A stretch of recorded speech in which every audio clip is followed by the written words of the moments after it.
In today's video, I'm going to teach you how to connect Tradingview to Bitget. This process will allow you to integrate Tradingview, one of the most popular charting and analysis platforms, with Bitget, a cutting-edge cryptocurrency trading platform.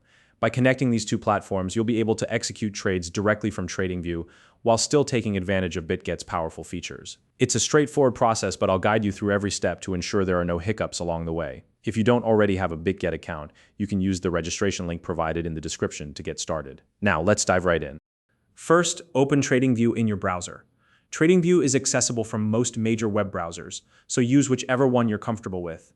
Once you're on the Tradingview homepage, look toward the top of the screen for the menu bar. Click on the Products tab. This will expand a drop-down list of all the tools and features Tradingview offers. From here, scroll down until you find the option labeled Trading Panel and click on it. This will bring up a new section of the page dedicated to broker integrations. Next, you'll want to make sure all broker options are visible. To do this, locate and select the option labeled All Brokers. This step is important because it ensures the list isn't filtered in a way that might hide Bitget from view.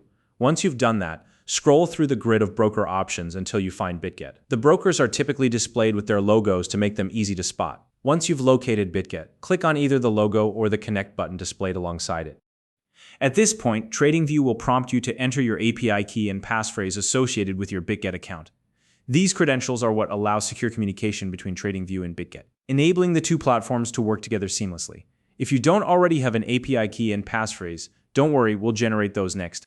Now, let's move into generating your API key and passphrase in Bitget. To do this, open Bitget in a separate browser tab or window once there.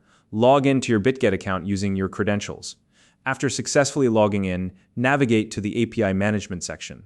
You can typically find this under the Account Settings menu. If you're unsure where this is, look for options related to account or security settings. Bitget's interface may vary slightly depending on updates. In the API Management area, you'll see an option to generate a new API key. Click on this option to begin the process. During the setup, Bitget may ask you to configure specific permissions for the API key. Permissions might include activities like trading, transferring funds, or copy trading. Be sure to only enable the permissions necessary for your intended use. For instance, if you only plan to trade, leave transfer permissions disabled for added security. Once your API key and passphrase have been generated, carefully copy both of them exactly as they appear. Accuracy is crucial here because even a small typo can prevent the connection from working. Next up, let's connect these API details to Tradingview. Switch back to your Tradingview tab, where you were prompted to enter the API key and passphrase. Paste the API key into the designated field, then do the same for the passphrase. Take a moment to double-check both entries for typos or errors.